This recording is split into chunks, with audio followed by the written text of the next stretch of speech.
Welcome to the third and final lecture of the Sherwood Civil War Speaker Series. At this time, I'd like to thank everyone that has made this lecture series a success. Special thanks to our planning committee, Dr. Paul Cabarro, out here, there he is, Dr. Megan Bever, and Shakira Rose. Thank you.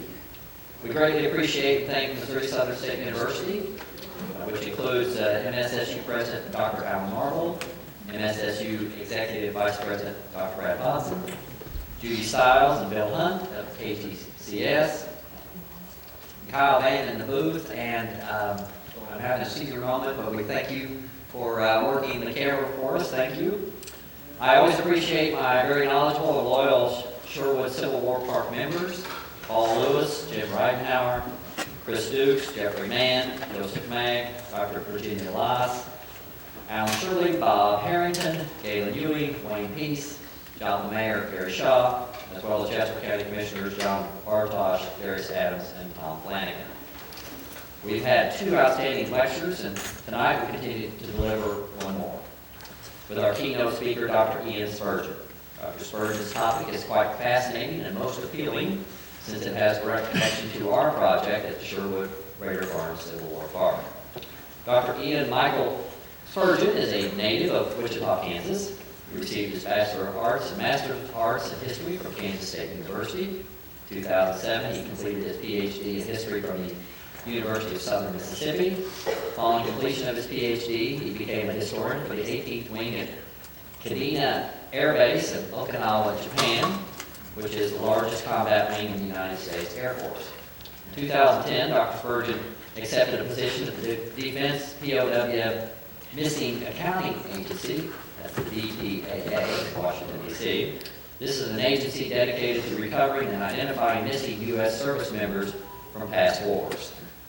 He currently serves as a historian in the Europe-Mediterranean Directorate of the DPAA, researching cases of missing service members from World War II. I'm sure that's incredibly rewarding, especially for those families. He's conducted investigations at World War II aircraft crash sites and battlefields in Austria, Belgium, France, Germany, Luxembourg, the Netherlands, and Poland. He's married to his college girlfriend, Jade, who is a medical doctor and a lieutenant colonel in the United States Air National Guard, and we thank her for her service to our community, our country, and community. They have three children, Pierce, Karis, and Lillian, lovely names. The Spurgeon family is located in Alexandria, Virginia. I got to take Dr. Spurgeon around today, and it was very delightful. Spent a couple hours with him, and he's a great man and a very interesting individual. Dr. Spurgeon will be providing some insight from his outstanding 2014 book titled Soldiers in Army of Freedom, First Kansas Colored Civil War's First African American Combat Unit. So let's have a nice round of applause for Dr. Spurgeon.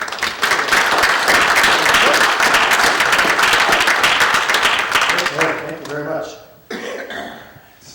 Now, thank you for the intro. A little longer than I usually get, but I definitely appreciate that. I guess I am kind of obligated now to say that the views expressed here do not represent the Department of Defense. These are totally my own. In this work, I do work on World War II topics, but this particular work is my own personal research since graduate school and afterwards. So we're talking about some of the things that I do along with other Civil War historians here in this area and nationwide. So I'd like to begin by briefly describing one of the most significant moments in Civil War history, and beyond that, an almost forgotten moment, which really marks a landmark in African American history. I'd say it's actually a landmark in U.S. military history as well, but most people have never heard of it. It was the first time an organized unit of black soldiers saw combat during the American Civil War. And it helped lead to more military opportunities and federal recognition for thousands of other African American warriors. The event took place in the fall of 1862, a year and a half into the Civil War, well after the more famous battles of First and Second Bull Run, the 7 Days Campaign, Shiloh, and Antietam, where tens of thousands of soldiers, white soldiers, had fought and died. So by October 1862, battles involving less than 5,000 men were almost considered insignificant to the war-weary American public. So the tiny battle I'm about to describe drew little attention then and now. At their first battle, now by the way, this photo, unfortunately, the soldiers I'm talking about today, we don't have a lot of photos of. This is just a representation of African American soldiers during the Civil War. At their first battle, black soldiers that I will talk about had not yet been formally mustered into federal service. They served under state authority. The regiment had not even finished recruiting to fill its ranks. It was a novelty, opposed by many white soldiers of other units. Yet, the black enlisted men and their white officers struggled to establish their regiment as a legitimate fighting force. And then their moment came.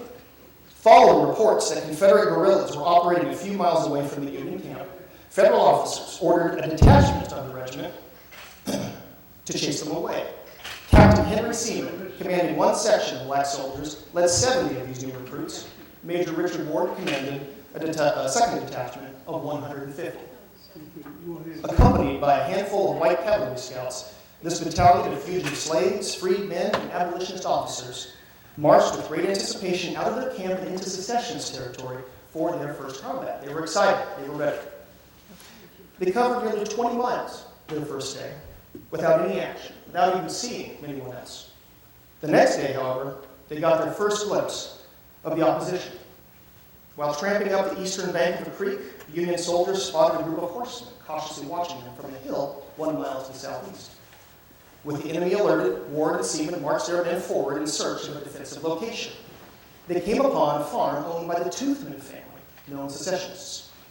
The Union men promptly confiscated the farmhouse for their own use and tore down rail fences to build a barricade for their camp. As a final step, the men posted a U.S. flag and christened their new position Fort Africa. They were 30 miles from friendly forces. A local man reported that as many as 800 Confederates were congregating on Hog Island only a few miles to the south. Now, for 2 days, the opposing forces watched each other and tested each other with long-distance and ineffectual potshots, trying to draw the other out to the open to be more vulnerable. During the second evening, the Union officers conferred. 250 foot soldiers could not capture or chase away 700 horsemen. So the officers sent runners back for reinforcements. If they could hold their position and keep the guerrillas in place through constant skirmishing until more federal soldiers arrived, they might crush the local secessionist movement in one swoop. Unfortunately, by this time, something else plagued these black Union soldiers: hunger. After 2.5 days in the field, their rations were gone. The land and farms nearby promised large quantities of livestock and feed, but obtaining it was the problem. They're on foot. Horsemen are watching them. So, on the morning of the third day, to protect their foraging parties, the Union officers employed a key tactic among all great military leaders: a diversion. They sent a 60-man detachment in a bold march directly at the Confederate position. Meanwhile, foraging parties would gather as many supplies as possible and then race back to camp. Did it work? Yes, it did. Weeks of persistent drill and close attention to military discipline under capable officers paid off. The diversionary party marched out 2 miles before running into a small group of Confederate horsemen. Keeping good skirmish formation, the black soldiers pushed the guerrillas back repeatedly, killing or wounding several. Not a single black soldier fell in that fight. Having accomplished their task, the detachment then returned to camp elated at their success. Supplies had been brought in, and this had been their first fight, and they had won. Or so they thought. In fact, that little skirmish had only served as an icebreaker. The Confederates were not done. Only a few hours later, as the black soldiers sat behind their defenses, eating their lunches, thick black smoke began to waft into their lines. A grass fire quickly moved across the field toward them. It was a smoke screen set by the Confederates intended to mask an attack or even chase the black troops out of their fort. The real battle had just begun. Now, I have just described a few details of the first time the black unit went into battle during the Civil War. Well, Brad kind of gave the ending away. We know which particular unit it was, but I give this talk often in Washington, D.C., around the East, people who are not really familiar with this area. And so I normally don't say who these men were or where this action took place, allowing people to try to guess. You guys, of course, know, and you know that this talk is about the 1st Kansas Colored Infantry. Well, when I normally talk about black soldiers out in the East, there's a different unit most people think of, and it's due to this, the 54th Massachusetts Infantry. I think everybody's heard of them. How many people have seen the movie Glory? Okay, I was realizing the other day that this was a great movie. It came out in 1988, Denzel Washington, Matthew Broderick, Morgan Freeman, fantastic. I was 12 years old when it came out, and I realized the other day, it's 30 years ago, and now I'm starting to feel old. And so I'm not sure if it's still as relevant as it used to be when I was younger, but it is an excellent movie. If you haven't seen it, it's won several Oscars, and it tells the story with some artistic license about the 54th Massachusetts Infantry, which is undoubtedly the most famous African-American regiment of the war. Now, as great as a movie as it is, it has created a myth of Civil War history in modern American minds. Now, the plot, Summary of Glory explains, that the movie follows the first all-black volunteer company of the Civil War. Most importantly, I don't know if you can read this very well, but I'll read it for you. Following the final battle scene where the 54th Massachusetts bravely attacks Fort Wagner in South Carolina but fails, somber music plays and the audience learns from this text that, quote, as word of their bravery spread, Congress at last authorized the raising of black troops throughout the Union. Now I think that is a triumphant and powerful ending to this movie. Too bad it's wrong. In fact, the 54th Massachusetts did not form until late February 1863, 4 months after the battle I just started to describe, and 2 months after the federal government had formally mustered in several African-American regiments from various states. Now, the 54th Massachusetts deserves a great deal of credit for their service, their combat record, and their success in promoting racial equality. It was a popular regiment at the time, had some very educated soldiers who wrote letters and had a lot of support. It was undoubtedly the most famous black unit even at that time. But the fame has unfairly overshadowed the accomplishments of other black regiments, and in particular the 1st Kansas Colored Infantry, which still remains in its shadow. The 1st Kansas Colored has the distinction of being the first black regiment to fight during the Civil War. And that engagement was the Battle of Island Mount in Missouri, near Butler, Missouri. Now, people out east, and many of the people I talk to out here, are surprised to learn the historical fact that this monumental issue occurred here in Kansas and Missouri area. But why doesn't the American public know more about the 1st Kansas Colored? And that answer really is tied to the regiment's creation and its men and where it fought. Now, for my talk today, unfortunately, I do not have time to cover everything about the regiment. So I will give you an introduction to the 1st Kansas Colored by focusing really on 2 aspects. First, I will answer one core question that I had when I started studying this regiment. Why Kansas? Why did the 1st Black Regiment fight during the Civil War come from Kansas? The answer to that question also tells us a great deal about the war in Kansas, Missouri, and puts the unit into its proper context. Second, I will talk a little bit about who these men were. I want to introduce you to the men of the regiment the best I can in a short period of time. Now, to begin, when the Civil War broke out in 1861, almost all white Northerners believed that the conflict would end quickly and with minimal change to society. If you've studied Civil War history, you're familiar, everybody, the war fervor, volunteers by the thousands were pouring in. They were having to turn people away. So, when many black Americans volunteered to serve the Northern armies, their offers were rejected for several reasons. Mostly, white supremacist attitudes were quite prevalent across the North. For instance, a free black man in Washington, D.C. wrote to the Secretary of War, Simon Cameron, on April 23, 1861, informing him that, quote, I know of some 300 reliable colored free citizens of this city who desire to enter the service for the defense of the city. Now, Cameron replied that his War Department had, quote, no intention at present to call into the service of the government any colored soldiers. And when free black residents and businessmen in Cincinnati, Ohio, attempted to organize a home guard unit, local police removed the U.S. flag forcibly from that recruiting station and told the black volunteers with some rather offensive language to, quote, keep out of this is a white man's war. True racial equality was virtually unheard of, with something only a small number of radical abolitionists pushed. And consider that in 1857, only 4 years before the outbreak of hostilities, the Supreme Court's decision on Dred Scott versus Sanford had pronounced that African Americans were not citizens and could never be citizens of the United States. So accepting black men as soldiers was understood by many people as too radical because it was a path to equality. Now, that was 1861. Over the next several months, that glorious victory the Northerners expected did not materialize. Federal forces lost at Bull Run. It lost badly at Ball's Bluff near Washington, D.C. Robert E. Lee masterfully pushed back Union armies advancing on Richmond in the spring of 1862. And by mid-62, the Confederacy was celebrating apparent military dominance, at least in the East. Most importantly, white Northerners were growing tired of the casualties. The Army needed new recruits to replace the fallen soldiers, and it needed to enlarge its armies for offensive operations across the battlefield. As the fervor for war died out over the many months, federal authorities became desperate. They began offering bounties or payments to volunteers and eventually instituted a draft.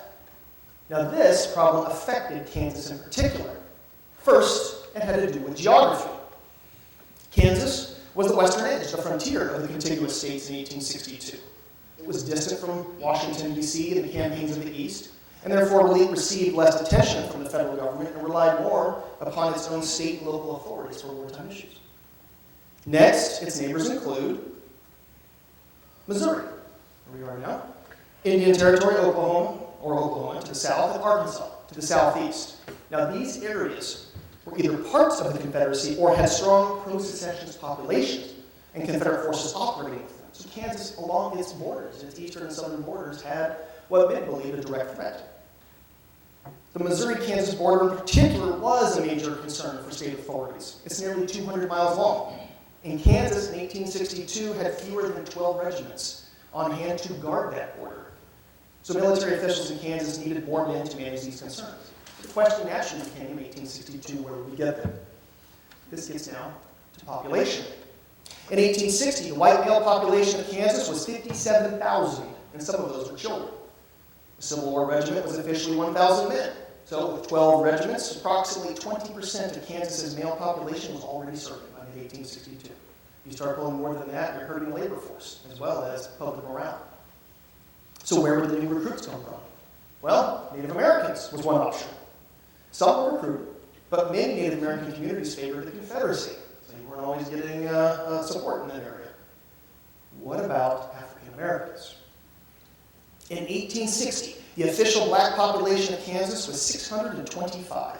That included men, women, and children. 625 total. But that changed during the war.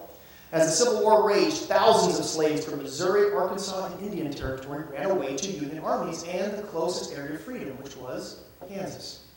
Newspaper writers described watching wagon trains of fugitive slaves arriving in Kansas, often freed by Jayhawking Kansas regiments in Missouri. The black population in Kansas exploded almost overnight, and by 1863, there may have been as many as 6,000 African Americans in Kansas. So in 3 years, you're talking a 10 times increase in the black population.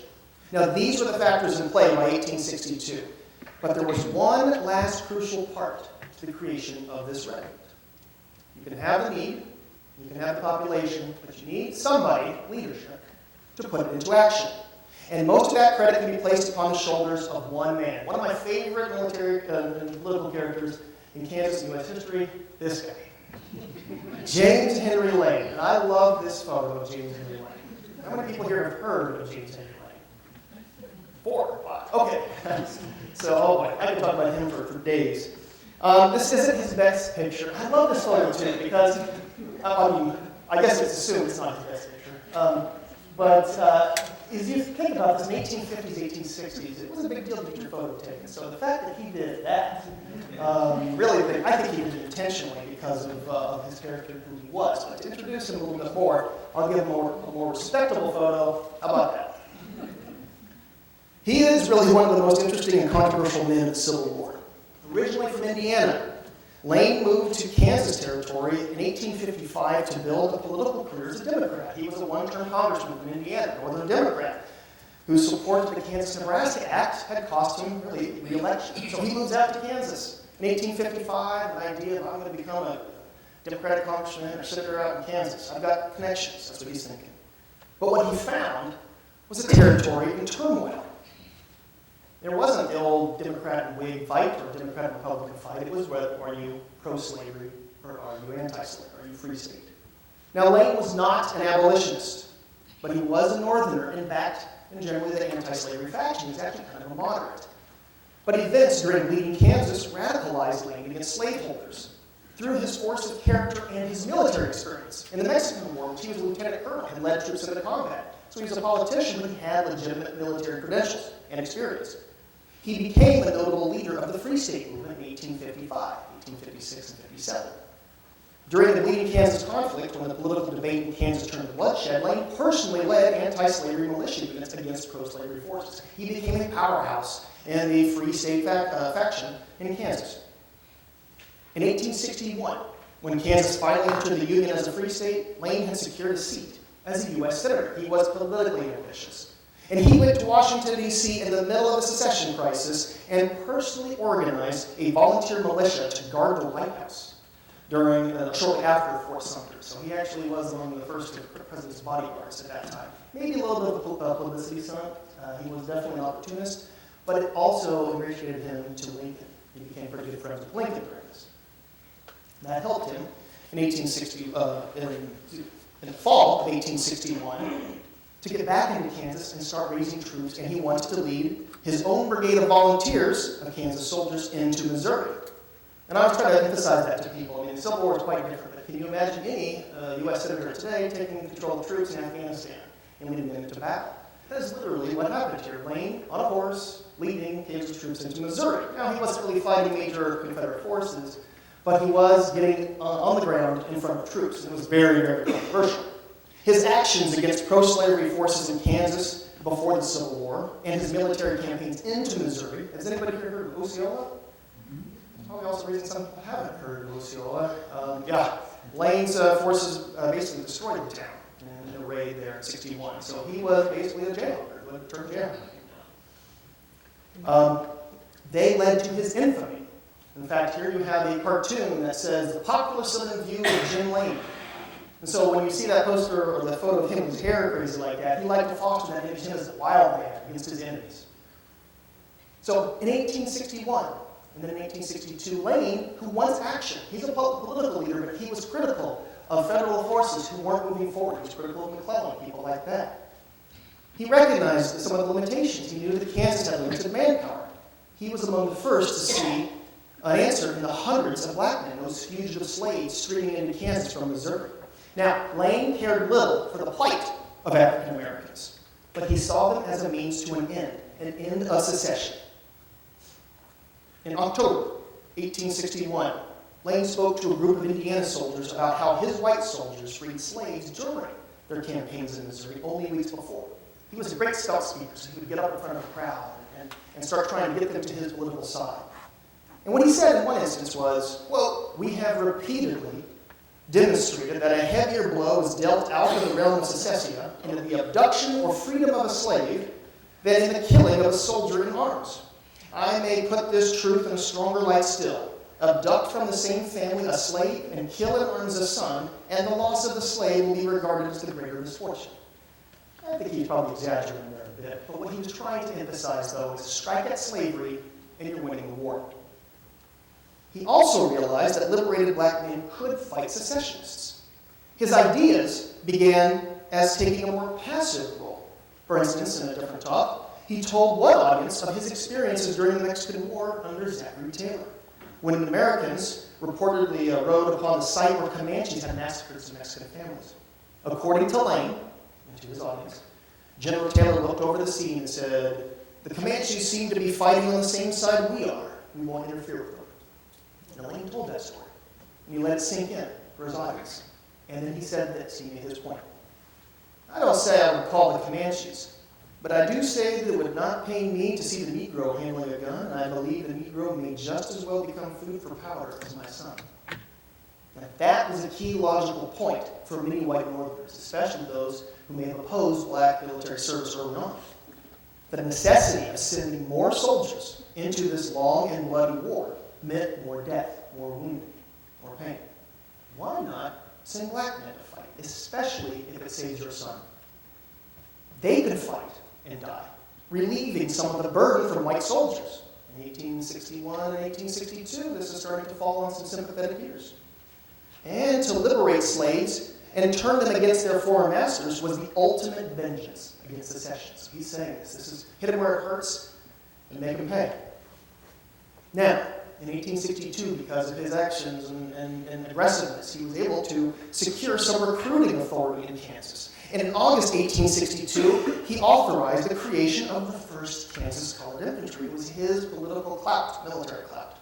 Now, this was technically illegal. The Lincoln administration had not authorized him to raise a black regiment. So what he did, there's a telegram from him in August 1862. He's back in Kansas, and he sends this to the War Department. And it's a very short telegram. He says, "Recruiting's growing great. We're raising 2 white regiments and 1 black regiment. Looks good." And that alarmed some people in the War Department, including Stanton, who virtually ordered him to stop. Secretary of War Stanton informed Lane that Lane did not possess the necessary permissions to recruit black soldiers. That was the president's authority. He had not been given this authority. So what did the great James Lane do? He ignored it. It's from Washington, D.C. Kansas's distance from Washington meant that the War Department really wouldn't do much to interfere. They had greater concerns, especially the war in Virginia. And, very importantly, Lane had support from a lot of Kansans.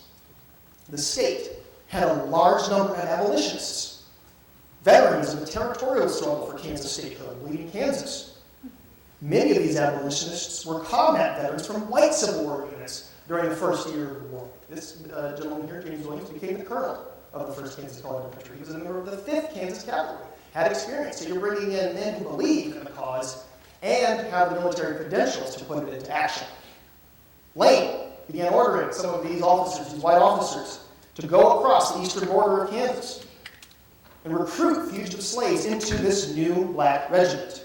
And this is how the 1st Kansas Colored Infantry came to be in the late summer of 1862. Now, each soldier that enlisted had a unique story in their quest for freedom. Unfortunately, most of those stories have been lost to time. I estimate that at least 95% of the enlisted men in the regiment were illiterate, could not read or write at all during their service. So there are no journals or diaries of the enlisted men kept in the National Archives or in Topeka. I haven't seen any wartime letters from the enlisted men turn up. If they exist, they're kept in family closets, etc. But the pension files in Washington, D.C. of some of these veterans, as well as a few accounts of some of the white officers, do provide tantalizing stories of the men and help us to piece together a little bit of the story of men who served in the 1st Kansas Colony. For instance, I have a few. Spencer Payne was a slave in Howard County, Missouri, owned by a woman he called Old Lady Reynolds. One day, while Miss Reynolds sat beside her home quilting, Payne carried out his washing chores. When he finished with the wash, he walked up to the porch, looked in the window, and said in a whisper, "Goodbye, miss, I am through." And he ran off to Kansas. Payne served in Company D, 1st Kansas Colored Infantry. That's a very, very simple story, but I love that story because it was recorded in his widow's pension file after he passed away. She told that story that she heard from her husband. She told that story some 40 years afterwards. It was a very simple story, and I thought it was kind of interesting about he took a great risk, even though it was so simple. Whispering into the window and then running, taking a very dangerous journey. That story was almost completely lost to time, except his widow happened to say it to a pension official who wrote it down. So these little things sometimes you can see tucked away. For William Gordon, escape from slavery was much more brutal. He ran away from his master in Marshall, Missouri in early 1862, but was caught around Boonville. Gordon later described what happened in his pension file. His master, quote, "took me back home and had me stripped and whipped until my back bled. Then he had my own brother wash my back with salt and water." And that torturous punishment failed to quell his desire for freedom. Gordon ran away again, successfully the second time. Made it to Kansas and joined Company E, 1st Kansas Colored Infantry, and he survived the war, enjoying freedom and actually some prosperity for the rest of his long life. This is actually a photo of him. He was the cemetery sexton at Paola, Kansas for the rest of his life, actually enjoying some status there as well. But of course, as you can see, this was taken long after the war. We don't have a picture of him in uniform. Another story, Clement Johnson was a 47-year-old Methodist preacher and slave. He risked the dangerous fight for freedom in Kansas, not for himself, but for the love of his family.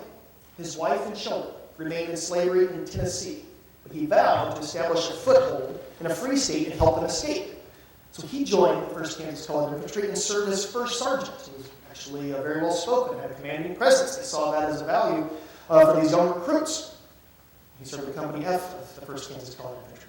His story was related by an officer who actually said there was a happy ending. Later in the war, Johnson's family ran from Tennessee to Arkansas, where the 1st Kansas Colored was serving, and they were miraculously united. Sergeant Johnson was able to take leave, went back to Kansas, secured a house for his wife and children, and then returned to the regiment and survived the war and was able to go back home and again live with his family in Kansas after the war. These men who risked so much for freedom often had very little when they appeared before their recruiters in Kansas. Slavery had denied them wages, property, and sometimes even their own surname. Friends of Private Nelson Ross, Company E, told a pension official after the war that he was called Nelson Ross because, quote, he belonged to Lewis Ross, and it was the custom of the colored people to call themselves by the name of the family to which they belonged. Jeremiah Fielding of Company A had been owned by Sanford Fielding. Private Allen Miner of Company H had been born a slave to the family of J.H. Miner. And when a young fugitive slave with the first name of Jackson stepped up to a recruiting table in Atchison, he, quote, intended to take the name of my master, Donald, D-O-N-N-E-L-L. But when I gave it an enlistment, they seemed to get it written Donald, D-O-N-A-L-D. So, Jackson Donald, who you see here, served in Company B throughout the war and kept that name afterwards as a badge of freedom that he had earned. This photo was in his pension file, and you can see it's heavily touched up, and it's of an older gentleman after the war. But again, we have a few faces to put to some of these names. Other men chose new names. Corporal Henry Crittenden of Company F had been known as Harry Long while a slave. But his father's name had been Crittenden, so when he enlisted, he had the option now to finally choose his right name. Other times, the recruits enlisted under new names to conceal their identity. Silas Hughes of Company B was in fact named James W. Wells. According to his pension file, I wanted to enter the Army, but found that if I did so under my true name, James W. Wells, my father might hear of my enlistment and take steps to take me out of the Army. So in order that my father might not hear that I enlisted, I decided upon the plan of assuming the name of Silas Hughes. I had known a man by that name in my boyhood and happened to think of him when deciding upon the name which I would enlist. Now, I really wish I could find more about him because the fact that he feared his father would interfere suggests that his Private Hughes' father may have been white. I estimate that at least 95% of the men who served in the 1st Kansas Colored Infantry were former slaves. And I have to estimate because the records at the National Archives for the regiment are not always complete. The company, each individual company kept different records on their status. Sometimes it was put as slave or free when they enlisted, and others, and you got a principal who said, free! Oh, so once you enlisted, you're free. So that was the status for all of them. So some of these, the details we know about these men sometimes have to be estimated by sampling. Some were recently freed, and others had been free for some years, such as William Matthews, who had become a prominent businessman in northeastern Kansas at the beginning of the Civil War. Matthews helped recruit men for Company D and was selected as its captain in 1862. He was very well spoken, very well respected by the white officers who supported him maintaining his commission. But in 1863, when the federal government did formally muster in the regiment, they refused to give him an officer's position in the regiment. So he eventually left the unit and joined another unit later. One kind of sad note to that as well is that he petitioned very hard to keep his rank as an officer. They offered him a quartermaster, a sergeant, they offered him a senior non-commissioned officer. He said, no, I brought these men in, and they elected me as their captain. I can't demand them, I can't leave them. And the white officers supported his request. But ultimately, the federal officials said no. And then in the records, in the National Archives, there is a telegram from the War Department a few weeks later authorizing them to commission Williams as a captain. But unfortunately, it appears to have never reached the regiment, and not in time. And he did not receive that. And so I do believe, best as I can tell, he should have been the first commissioned officer in the U.S. Army, black commissioned officer in the U.S. Army, but did not get the medal on time. Those familiar with Civil War history know that white units often came from single communities, with close relatives, neighbors, and friends fighting side by side. Soldiers in the 1st Kansas Colored Infantry, on the other hand, rarely knew each other before enlistment, except for a few sets of brothers and coincidental meetings among slaves from neighboring masters, which didn't happen. The recruits were largely strangers in camp. Around 40% of them who joined the regiment in 1862 listed Missouri as their place of residence. The other soldiers represented at least 15 different states and Indian Territory. Now, I do want to add that this information was irregularly recorded. Again, it's not consistent throughout the entire roster. Some men listed their place of birth. Some listed their last residence. I do believe that most lived in Missouri shortly before joining the regiment, even if they were born in a different state. Around 10 enlisted men, best as I can tell, came from northern states, including Pennsylvania, Illinois, Ohio, and Indiana.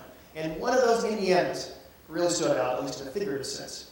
As I was going through the roster looking at this, his name was James Campbell, and according to his personal details, they said that he stood 4 feet 3 inches tall.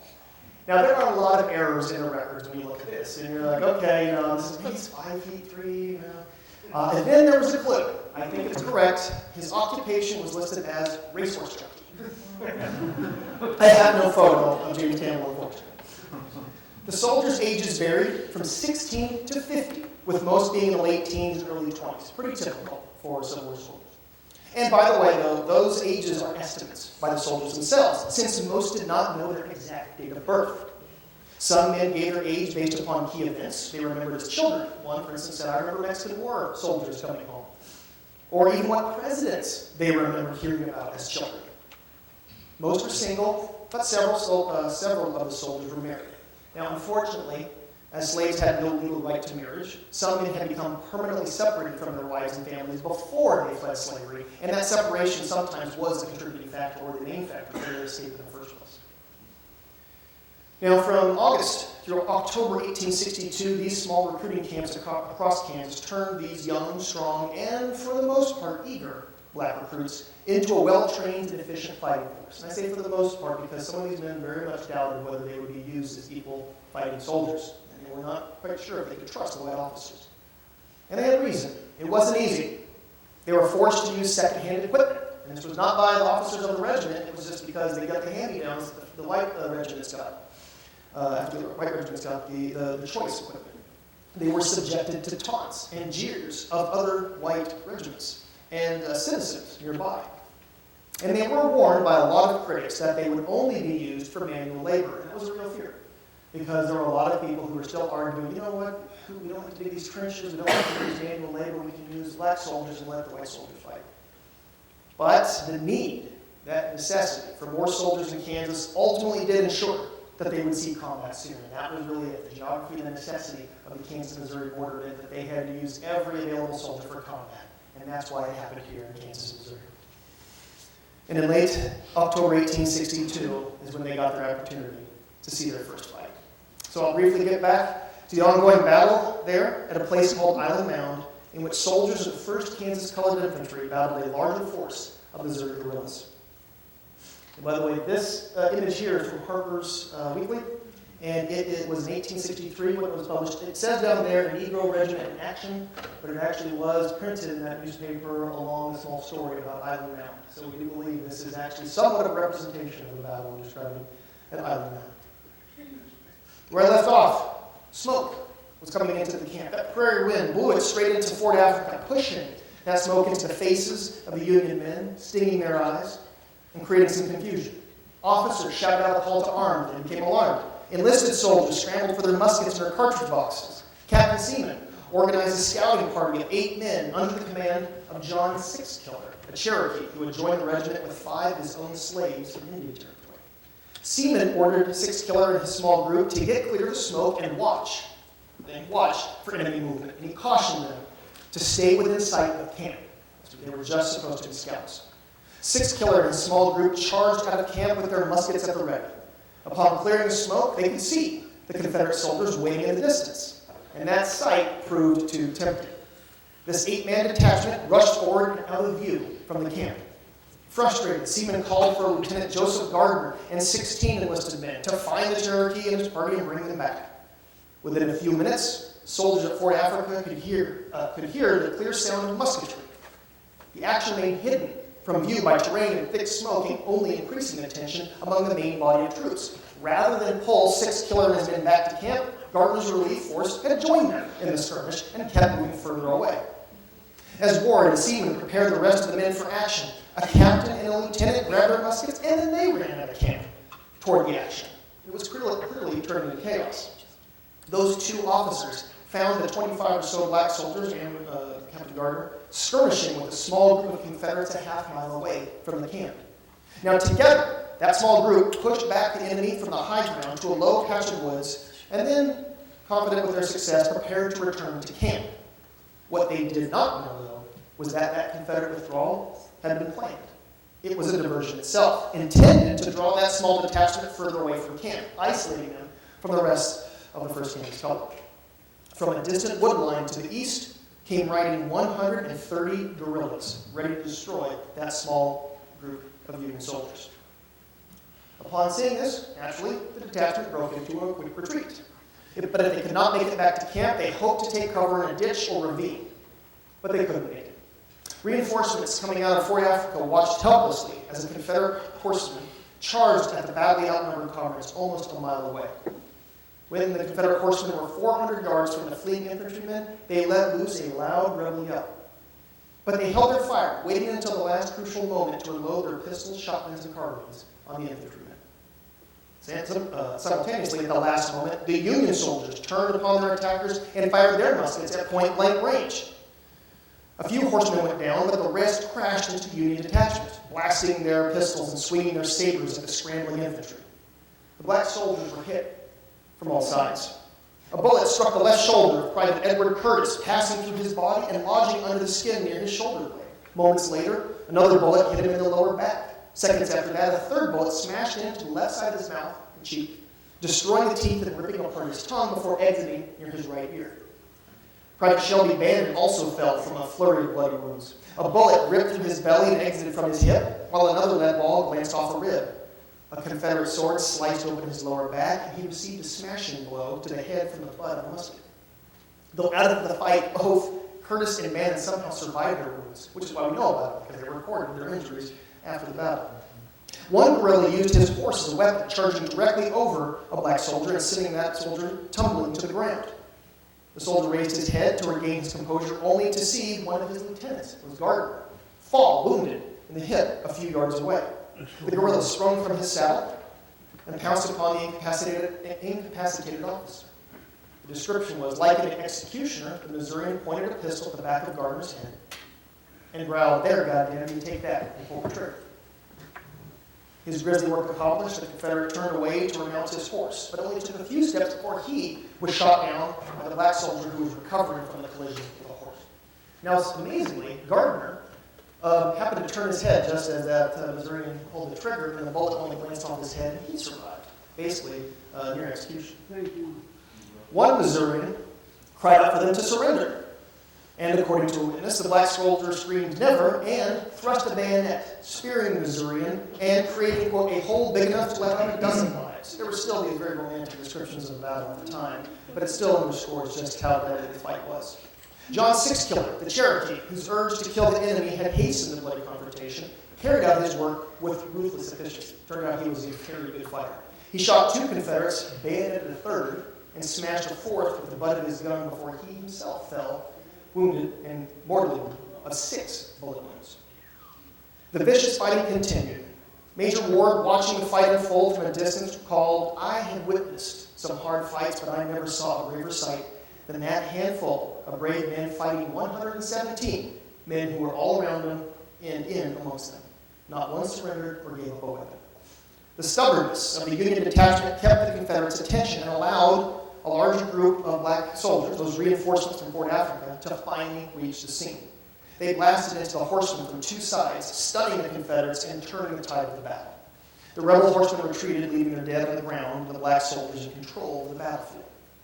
Now, as the Union men gathered their dead and wounded, a force of 300 Confederate horsemen appeared in the distant tree line. Yet, they did not attack. Major Ward reasoned and answered. They had tested. These black men had received an answer to the often mooted question of, will they fight?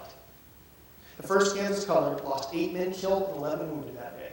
They estimated that they killed 18 Confederates and wounded 25. Their first battle was a success, and they held the ground.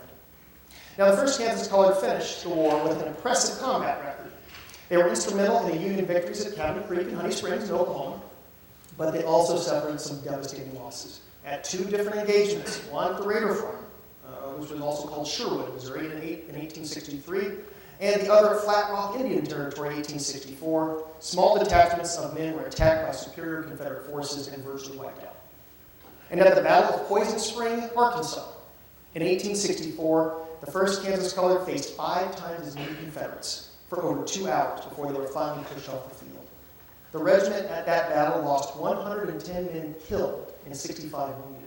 If you're familiar with Civil War combat, you really know often that there's usually about 3 to 4 times as many wounded as killed. In this case, there were almost twice as many killed as wounded. That is because, and there are documented sources, some of the wounded were executed by vengeful Confederates as they lay wounded on the battlefield. Now, as far as I can tell, 110 killed ranks within the top 10 highest death rates for a Union regiment during a single battle in the Civil War. Most people talk about Gettysburg, Wilderness, things like that. One of the top 10 highest death rates in fierce combat was Poison Spring, Arkansas, the 1st Kansas Colony. Unsurprisingly, the regiment sustained the highest rate of casualties of any Kansas regiment, black or white. Yet still, it is mostly forgotten and overshadowed by Eastern regiments. So I will close simply by saying that the legacy of this regiment will still live as long as we remember it, preserve the historical sites, and tell the story of the great regiment from Kansas. Thank you.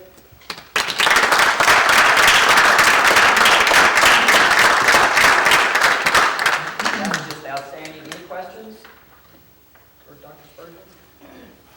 Have there ever been any attempts to try to correlate any oral histories, especially those that were collected in the 20s and 30s? Yes. Yep. So I'm talking about the WPA interviews. Yes, there's actually those are a very, very good source, and I came across a very lucky account in there. It was if you're not familiar, former slave narratives or former slave interviews in the 1930s. These were very elderly individuals, but they were interviewed and recorded in the 1930s, and some of them were transcribed and online. And some from Oklahoma were available. There is, I don't remember her name off the top of my head, there is one that was collected in the 1930s of a woman. I want to say, I can't remember who sent that, I think her name was. It's in the book. She gives an account of being at home as a child where there was a big Civil War battle that was taking place. And she said, my uncle had run away and joined the regiment. We called him Abraham. We called him Abraham Colonel. He was a member of Company I of the 1st Kansas Colored Infantry. What she didn't know was, until we quick piece it together as part of this oral history, we review it, that the battle she described, partly witnessing, was Honey Springs. She saw the Confederate soldiers coming back, and she saw them retreating afterwards. Little did she know that her uncle was actually at that battle. Of course, most of the men, I think almost all of them had passed away by the time of the interview, so I have not found any interviews of the veterans themselves. There have, again, some of the men learned how to read and write after the war and maybe less in things and pensions, but as best I could tell, through my research from the interviews in the 1930s, I was able to find kind of secondary accounts or some information that kind of helped support, especially for the slaves that had been in Indian territory. And so they kind of described living in that area. Several of the men who joined the 1st Kansas Colored Infantry later, as they moved into Indian territory, joined from those areas. And many of them didn't speak English very well. They actually spoke Cherokee or Choctaw, which even after the war went back to those communities. And so it's a pretty fascinating story there.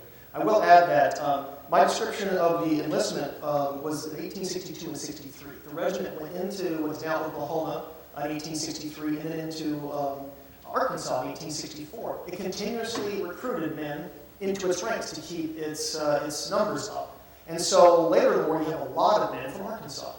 What I found was that after the war, after the Union had won and men were released, many of the men who had been recruited from Oklahoma area and Arkansas went back to those communities. The men who had come in from Missouri ended up staying in Kansas by and large or going further west. I believe that's because those who enlisted in 1862 and 63 had already fled Missouri. They had already left. They had nothing back at those homes. And so after the war, they were single or brought their families with them and left. Those who had enlisted in Arkansas and Oklahoma often did from their homes or local areas, so they still had family, because the regiment was there. So they had actually homes to go back to. So you actually have some different stories from what in Missouri natives had gone through as opposed to the guys from Arkansas. Yes. Do you have much information on Major Ward? Not a lot. I will admit that I did some basic information about the officers. Ward stayed with the regiment. Seaman himself actually ended up leaving the regiment around 1862-63. Ward actually was one of the higher ranking officers there. I tried to really avoid spending too much time talking about the officers. That was something I kind of admitted.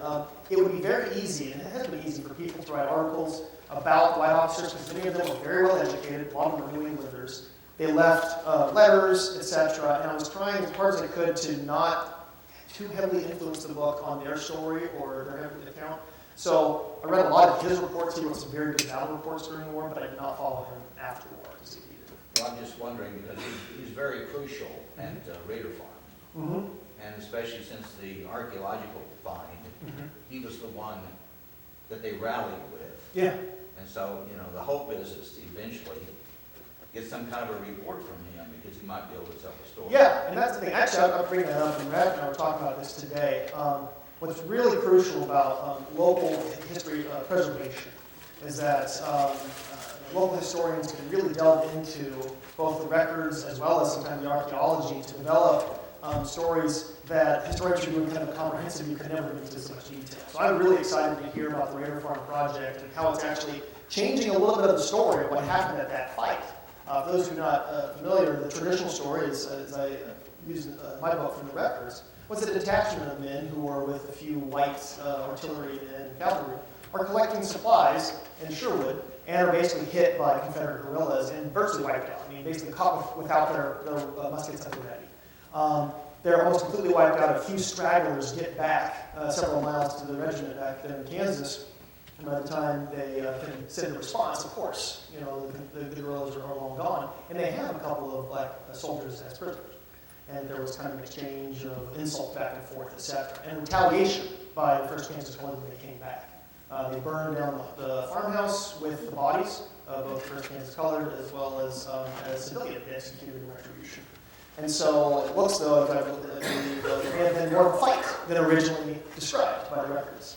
So these kinds of things are exciting to hear about because generally the reports themselves are somewhat limited.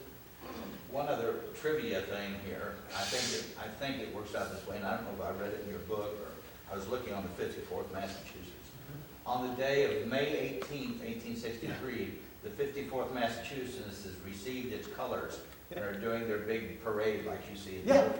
That's the same day that their folks are getting beat up here. So again, there's an example. It's not just one time in combat. You have at least another time in combat where the 1st Kansas Colored is in the field of battle before the 54th is even left at sea. So I try not to beat up on the 54th too much. It really is a good regiment. But it really does, you know, and I was guilty of this. I think we were talking about this over dinner. I grew up in Kansas and fell in love with Civil War history in high school. And what did I do? I wanted to look at the East. You know, I kept focusing on Gettysburg and Antietam and all those great battles, not really appreciating the local history. And that's how most people are. I talk to most people in the East in the Civil War, and they have no idea about the Trans-Mississippi area, etc. And so the fact that the battles that the 1st Kansas Colored was engaged with are really not known outside of this area, and the fact that the men weren't literate, weren't writing letters, didn't have the same kind of publicity campaign, means that they're here slogging it out in these deadly fights. They're not really getting the notoriety, and in many cases not the historical books written after them. So I'm not trying to get at 54th Massachusetts, but it really is, they benefited from having a lot of very educated men who were very vocal and fighting in the most popular area of the war. Any other questions or things? Answers? Yes? Did the soldiers wind up spawning, there was a lot of individual Kansas towns that were basically African-American towns. Was there any connection? I didn't find any direct connection of like groups of them going to it. Certainly there were a lot of the men that I found actually settled in some of the existing towns. They may have migrated later, but a lot of them settled in Kansas City, Lawrence, Wyandotte, Atchison areas.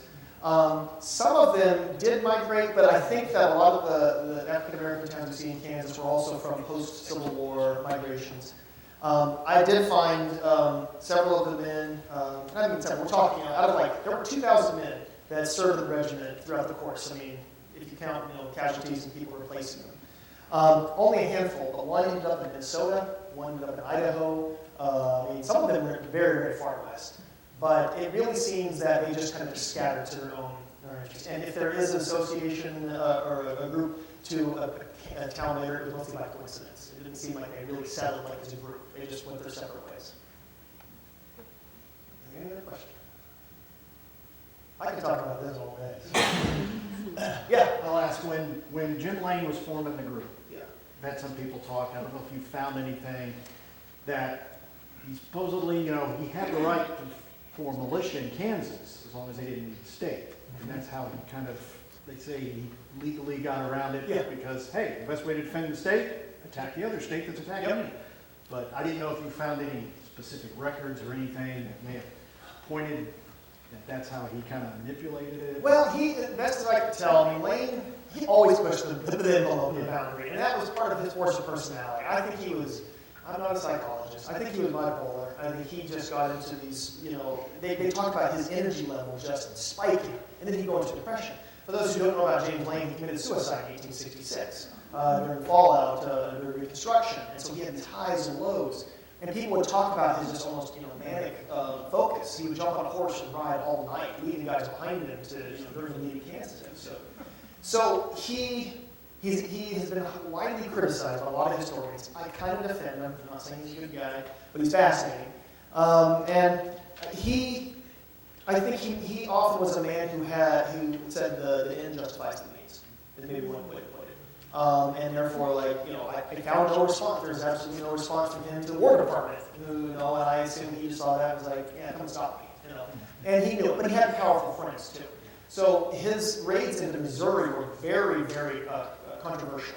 And the governor of Kansas at the time, Charles Robinson, basically publicly denounced him, and there was a big faction against him. When he was doing that, it was really completely against policy for a sitting politician to lead troops into battle. So there was an effort to replace him as senator. And so he had to run back to Washington, D.C. and said, I've never accepted this commission, by the way. Brigadier General's kind of honorary. And so that was his last time in the field. So from that, he kind of had to push it more as organizing troops and trying to influence military campaigns through his force of personality and his connections. And he had very, very strong connections through there. So, yeah, I don't think anything was done officially. I mean, he would have the paperwork giving him enough, and he would take it as far as he could. Which actually was necessary. I mean, that was the thing. If you're familiar with it, the very first black regiment actually raised during the Civil War was by a Union officer and occupied the territory of South Carolina in the spring of 1862.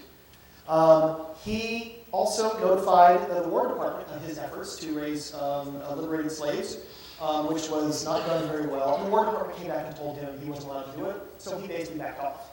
They didn't see combat.